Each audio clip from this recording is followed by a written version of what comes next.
पिछले सेशन में हमने जानकारी ली थी कंप्यूटर के एवोल्यूशन के बारे में, जिसमें हमने कंप्यूटर किस प्रकार से बना, क्या क्या उसमें स्टेप्स आए, इनकी जानकारी ली।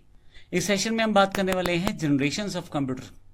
कंप्यूटर की कौन कौन सी जनरेशन रही है, किस तरह से कंप्यूटर विकसित हुआ है अलग अलग टेक्नोलॉजी के रूप में, उसकी जानकारी हम इस सेशन में लेने वाले हैं। मैं आपको बता दूं, एग्जाम में काफ़ी सारे क्वेश्चन इससे पूछे जाते हैं कि कौन सी जनरेशन में कौन सी टेक्नोलॉजी यूज़ की गई और किस किस तरह के कंप्यूटर एग्जाम्पल्स उस जनरेशन में मिलते हैं।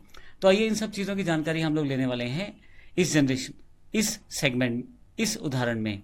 तो सबसे पहले शुरुआत करते हैं जनरेशन ऑफ कंप्यूटर में फर्स्ट जनरेशन, जो 1946 से 1956 तक रही। तो आइए बात करते हैं फर्स्ट जनरेशन की, जो 1946 से 1956 तक रही। कंप्यूटर की फर्स्ट जनरेशन में वैक्यूम ट्यूब का यूज़ किया गया था। कुछ बल्ब नुमा ट्यूब रहता है जो कांच का बना रहता है और इसे वैक्यूम ट्यूब कहते हैं। इसका आविष्कार सन 1904 में जॉन एम्ब्रोस फ्लेमिंग ने किया था। अब ध्यान रखिएगा, एग्जाम्स में इस तरह के क्वेश्चन रहेंगे कि फर्स्ट जनरेशन में क्या टेक्नोलॉजी यूज़ की गई और इसको किसने आविष्कृत किया। तो 1904 में जॉन एम्ब्रोस ने वैक्यूम ट्यूब का आविष्कार किया। इस जनरेशन में कंप्यूटर में इंटरनल मेमोरी के रूप में मैग्नेटिक ड्रम का इस्तेमाल किया जाता था, यानी कि कुछ स्टोर करना है तो मैग्नेटिक ड्रम का इस्तेमाल किया जाता था। फर्स्ट जनरेशन में इनपुट के लिए हम लोग पंच कार्ड और पेपर टेप से प्रयोग किया जाता था। आउटपुट के लिए प्रिंट आउट का यूज़ भी किया जाता था। अब पंच कार्ड मुख्यतः क्या होता था, होल्स वाले कार्ड थे जिनमें कुछ होल्स रहते थे, जिससे उनको होल्स के रूप में डेटा स्टोर किया जाता था और ये एक पेपर टेप के रूप में अवेलेबल रहता था। फर्स्ट जनरेशन जब आया तो कंप्यूटर बहुत बड़े बड़े थे, लेकिन इनकी स्पीड उस तरह से नहीं थी। आकार में बड़ा होने के बावजूद इनकी स्पीड बहुत ही कम थी, लेकिन नॉर्मल ह्यूमन बीइंग, जो एक आदमी नॉर्मल कैलकुलेशंस कर लेता है, उससे कई गुना ज़्यादा थी, इसलिए इनका प्रयोग वहाँ से शुरू हो गया था। आपको बता दूं, फर्स्ट जनरेशन में जो एग्जांपल्स हैं, जो कंप्यूटर उस समय माना जाए कि कंप्यूटर की बात की जाए तो जनरेशन ऑफ कंप्यूटर में जो फर्स्ट जनरेशन है उसमें ENIAC, एडवेक, UNIVAC 1, UNIVAC 2, IBM 701, IBM 650, ये सब फर्स्ट जनरेशन के एग्जाम्पल्स हैं। आपसे कई बार एग्जाम्स में पूछा जाता है कि IBM 650 किस जनरेशन का कंप्यूटर है, या ये भी पूछा जाता है कि कौन फर्स्ट जनरेशन में आने वाले कंप्यूटर कौन कौन से हैं। तो ये इस तरह से आप ध्यान रख सकते हैं। इसके पास जो जनरेशन आई वो ट्रांजिस्टर जनरेशन थी। ट्रांजिस्टर एक छोटा सा इलेक्ट्रॉनिक पार्ट है, छोटा सा इलेक्ट्रॉनिक पुर्जा, जिसमें एमिटर, कलेक्टर, बेस 3 सेगमेंट रहते हैं। लेकिन मुख्य बात यह है कि वैक्यूम ट्यूब की तुलना में बड़े छोटे थे, जिसकी वजह से कंप्यूटर का साइज अब छोटा होने लगा था। ट्रांजिस्टर का जो आविष्कार किया वो विलियम शॉकली ने 1947 में किया। इसमें इनपुट के लिए पंच कार्ड और पेपर टेप का इस्तेमाल कर रहे थे और आउटपुट प्रिंट आउट के रूप में प्रयोग कर रहे थे। सेकंड जनरेशन में कंप्यूटर फर्स्ट जनरेशन की तुलना में छोटे हो गए। रीज़न बड़ा सिंपल था, वैक्यूम ट्यूब साइज में बड़े बड़े थे जबकि ट्रांजिस्टर छोटे छोटे थे। तो ट्रांजिस्टर लगाने की वजह से वहाँ जगह कम घेरी कंप्यूटर ने और आकार उनका जो कम हो गया। इसके साथ साथ इनकी स्पीड भी बेहतर हुई। यहाँ इस जनरेशन तक आते आते हाई लेवल लैंग्वेजेस का इवोल्यूशन शुरू हो गया था। फोर्ट्रॉन, कोबोल इसके एग्जाम्पल है जिसको प्रयोग किया गया। इसके अलावा जो सेकंड जनरेशन के कंप्यूटर थे उनमें IBM 1620 यानी कि 1620, IBM 1401, IBM 7094, CDC 1604, CDC 3600, UNIVAC 1108 second generation के कंप्यूटर के कुछ एग्जाम्पल्स हैं जिनका प्रयोग किया जाता था। 1956 से लेकर 1964 तक का जो समय रहा वो सेकंड जनरेशन के कंप्यूटर्स का रहा। आकार में ये छोटे हो चुके थे, टेक्नोलॉजी बदल चुकी थी और अब स्पीड भी बेहतर हो चुकी थी।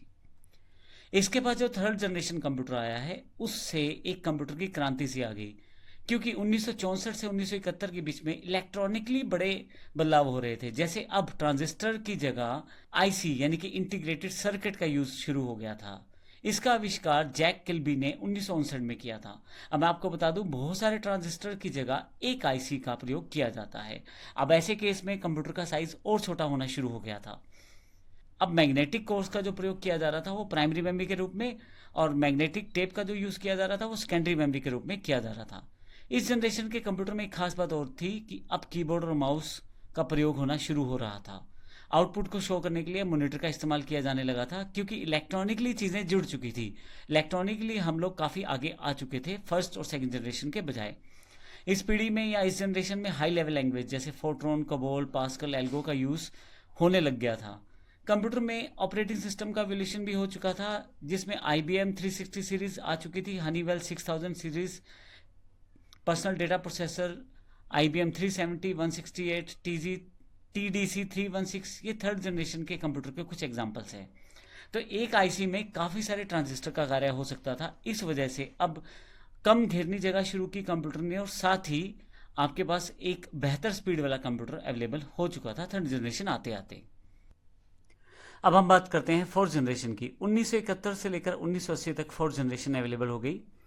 इस जनरेशन में कंप्यूटर में VLSI, very large scale integrated chips का प्रयोग किया गया। Very large scale integrated chips को माइक्रो प्रोसेसर भी कहा जाता है। VLSI सर्किट एक सिलिकॉन चिप पर बना होता है, लेकिन इसमें 5000 ट्रांजिस्टर और अन्य सर्किट्स को भी हम शामिल कर सकते हैं, इसीलिए इसे माइक्रो प्रोसेसर कहा जाता है। अब यहाँ आते आते आते ना केवल हार्डवेयर यानी कि इलेक्ट्रॉनिकली चीज़ें बदली हैं, बल्कि सॉफ्टवेयर में भी काफ़ी सारे बदलाव हुए। MS-DOS, MS विंडो भी इस वक्त तक अवेलेबल हो चुका था। C++, DBase, ETC जैसी C++, DBase जैसी हाई लेवल लैंग्वेजेस आ गई थी। इस जनरेशन में कंप्यूटर्स में इंटरनेट और ग्राफिकल यूजर इंटरफेस जिसमें माउस का प्रयोग कर सकते थे वो भी अवेलेबल हो चुका था।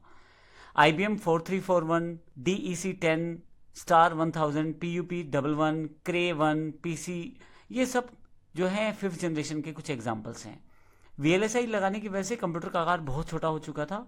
अब ये ऐसा हो चुका था कि आपके सामने एक टेबल के रूप में इतना बड़ा एक आकार आपके पास अवेलेबल हो चुका था। अब यहाँ से आपको कंप्यूटर के ऑपरेटिंग सिस्टम भी बड़े अच्छे मिलने शुरू हो चुके थे। स्पीड बहुत फास्ट हो चुकी थी और लोग इसे पर्सनल और कमर्शियल रूप में प्रयोग करने शुरू हो चुके थे।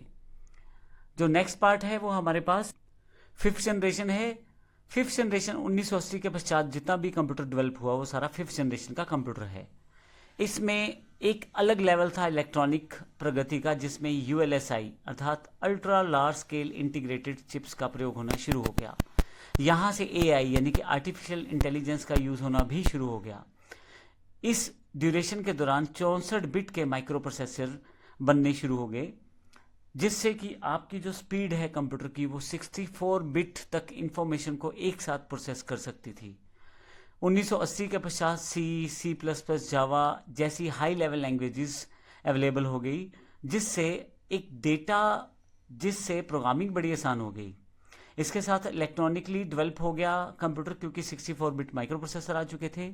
यहाँ आते आते इंटरनेट, ईमेल और WWW अर्थात वर्ल्ड वाइड वेब भी विकसित हो गया। इस जनरेशन में यूज़र फ्रेंडली इंटरफेस अवेलेबल हुए, अर्थात जिससे यूज़र बड़ी आसानी से काम कर सके किसी कंप्यूटर में, वो उस तरह की विशेषताएं कंप्यूटर में आने लग गई। अब आपके पास desktop, laptop, notebook, ultrabook, Chromebook, ये इसी जनरेशन के एग्जाम्पल्स हैं। अभी हमारे पास जो कंप्यूटर फिफ्थ जनरेशन से पूरे प्रभावित हैं और इतने फास्ट कंप्यूटर हो चुके हैं कि हम छोटे छोटे जो कंप्यूटर्स हैं या जो अब इतने फास्ट हो चुके हैं कंप्यूटर कि हमारा काफ़ी मुश्किल काम बड़े आसानी से संभव कर देते हैं। बड़ी बड़ी मुश्किल कैलकुलेशंस बड़ी आसानी से सॉर्ट आउट हो जाती हैं। बड़ी बड़ी जो कार्य हैं वो कंप्यूटर की सहायता से कर दिए जाते हैं। इवन काफ़ी सारी मशीन्स को कंप्यूटर से ऑपरेट कर लिया जाता है, और साइज़ में बड़े छोटे। एक नोटबुक का साइज़ बड़ा सिंपल, हाथों में आने वाला साइज़ है, आप कहीं भी लेके जा सकते हैं। तो इस तरह से हमारी ये जनरेशन है कंप्यूटर की, जिनको हमने देखा। CCC में इन जनरेशन्स को क्वेश्चंस काफ़ी सारे पूछे जाते हैं, और फुल फॉर्म्स का भी ज़रूर ध्यान रखें, जैसे ULSI है या VLSI है। तो इस तरह की चीज़ें आपसे पूछी जाएंगी। अब इस सेशन में हमने अपने कंप्यूटर जनरेशन्स को ख़त्म किया है। अगले सेशंस में हम देखेंगे कंप्यूटर के फीचर्स क्या हैं। कंप्यूटर जब इस्तेमाल करते हैं तो उसके कौन कौन से पहलू हैं जिन्हें हमें जानना ज़रूरी है। धन्यवाद।